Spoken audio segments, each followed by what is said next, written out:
Bonjour à tous et bienvenue dans cette vidéo où nous allons traiter des helpers avec Laravel et plus précisément des helpers pour les URL. Donc l'objectif ici c'est de voir comment générer dynamiquement nos URL afin d'éviter des problèmes. Et un problème que l'on peut rencontrer c'est notamment quand on va se rendre sur notre formulaire Contactez-nous. Donc je vais aller sur la fameuse page, c'était create.blade.php dans le dossier contact. Ici on envoie notre formulaire sur /contact. Alors c'est pas terrible parce que du coup on décide de donner une URL relative et ça peut apporter des erreurs. Donc nous ce qu'on aimerait c'est plutôt générer automatiquement, dynamiquement notre nom de cette façon là, http://maya.test/contact par exemple. Le souci c'est que demain si je mets mon projet en production, j'aurai pas forcément cette URL là. Donc ce qu'on peut faire c'est générer ici, alors je vais faire double accolade et je vais utiliser le helper URL et je vais dire à la fin de mon URL je rajoute /contact, d'accord, et je vais réindenter là, je sais pas pourquoi il me fait ça, voilà.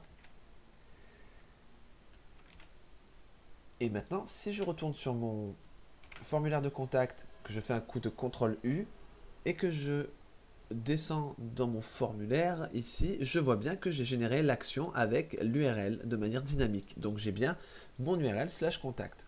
Donc ça, c'est déjà une première chose.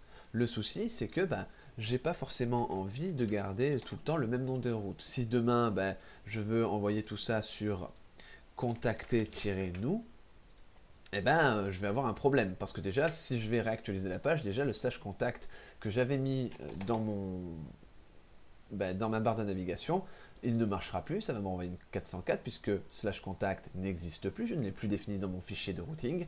Et de la même façon, lorsque je vais envoyer mon post, ça ne marchera plus parce qu'il s'attendra à mon URL /contactez-nous. Et moi, je suis toujours sur un /contact. Alors, au lieu d'aller tout le temps modifier, tout le temps mettre à jour dans mes vues les différentes routes que je mets à jour, ce que je vais faire, c'est je vais nommer mes routes, d'accord ? Et de cette façon-là, je pourrais conserver cette partie-là, la changer autant de fois que je veux, j'aurais juste à appeler le nom de ma route.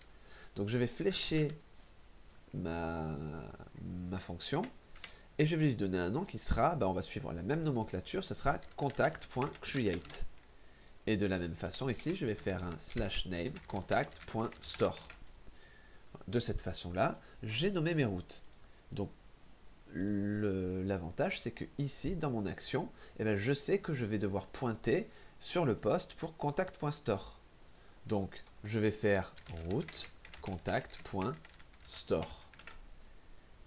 Maintenant je vais venir sur contacter-nous et si je fais CTRL U pour regarder le code source et que je regarde dans mon forme action, j'ai bien mon URL complète qui a été générée dynamiquement avec le nom qui va bien. Donc ça me permet d'éviter beaucoup d'erreurs. Et puis je peux renommer autant de fois que je veux mes URL.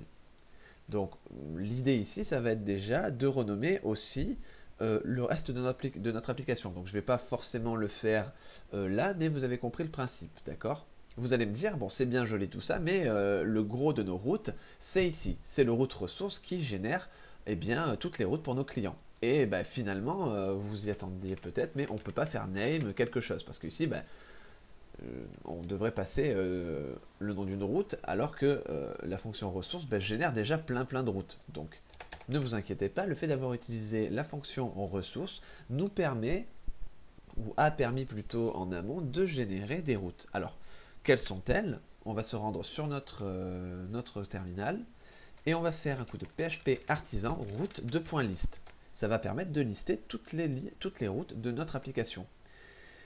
Et si je regarde un petit peu ici, je vois que j'ai bien ici ici, voilà, j'ai des routes clients.index, clients.store, clients.create, clients.show, clients.update, clients.destroy, clients.edit, etc., etc. Et là, je retrouve les deux routes que j'ai déjà nommées. Donc il l'a fait déjà automatiquement suivant les verbes utilisés, d'accord? C'est la nomenclature RESTful à chaque fois et suit toujours le même pattern. Donc ça c'est un gros avantage.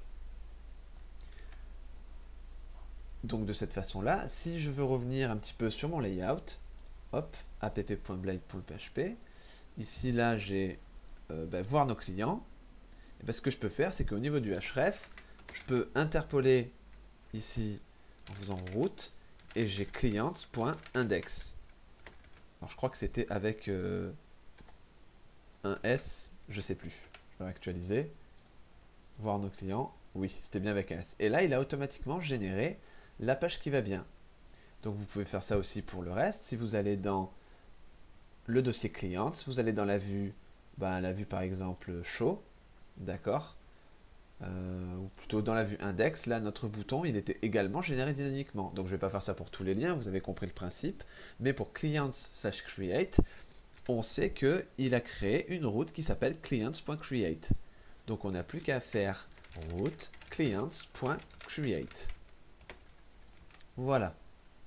Je viens, je réactualise, je clique sur nouveau client. Bon, il me demande de m'enregistrer, je m'enregistre, voir nos clients, nouveau client, et je peux créer un nouveau client. Donc de cette façon-là, tout est OK. Alors en ce qui concerne l'authentification, vous pouvez voir ici qu'il a également créé des routes nommées, des noms de routes pour home, login, etc. Alors encore une petite chose à voir, c'est au niveau de l'édition, par exemple, je vais sur Gisèle Schmidt, j'édite, et là je vais sauvegarder les informations. Donc, je vois que, et je me doute que pour éditer c'est clients.edit, mais je vais être obligé de lui passer ici dans ma route client/client/edit, ici l'idée du client. Alors pour ce faire, on va se rendre sur notre vue edit.blade.php et ici on est un petit peu bloqué, d'accord, parce que nous on a appris à juste mettre la route. Donc ce qu'on peut faire ici c'est route, on sait qu'on va sur clients.edit, d'accord, et je vais passer en deuxième paramètre un tableau, hop, et ce tableau il aura comme clé le nom de la variable que je vais envoyer. Donc si je reviens sur mon terminal, c'est bien client qui est défini, d'accord, vous le voyez ici. Donc ça sera client, attention à ce que ce soit bien raccord bien sûr, et je passe en valeur client flèche ID, histoire de passer l'idée du client. Et j'ai oublié ici de fermer la parenthèse, voilà. Et de cette façon-là, maintenant je vais retourner sur ma page de profil, je réactualise, et si je fais un coup de CTRL U, j'ai accès au code source et je peux voir qu'il a généré la bonne adresse avec la bonne idée. D'accord. Donc on va changer Gisèle Schmidt en test édition, par exemple. Je sauvegarde. Et là il me dit que la patch méthode n'est pas supportée pour cette route. Ah. Alors effectivement il doit y avoir un petit problème. Donc je vais retourner ici. Et effectivement, clients edit, c'est pas du tout la bonne parce qu'il me dit que le verbe c'est get et add. Comme quoi, on fait bien de vérifier. Effectivement, quand on veut envoyer les informations, c'est à clients.update qui va supporter un verbe put ou patch. Donc du coup, c'est pas du tout clients edit, mais clients.update. D'accord. Donc il faut bien faire attention aux verbes supportés par la route. Je réactualise. Donc du coup, je suis obligé de réactualiser forcément la vue. Donc test édition. Je sauvegarde.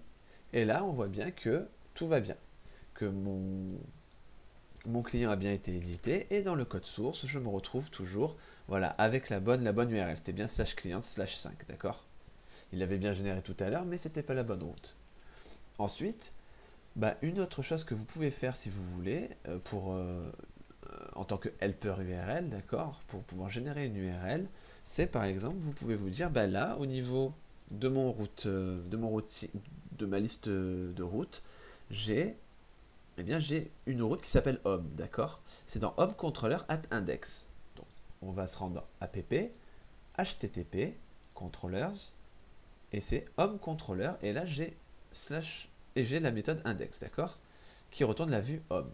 Donc si je vais sur /home, je me rends compte que c'est mon dashboard, ok. Le petit problème, c'est que ici, je n'ai pas de lien pour accéder directement /home.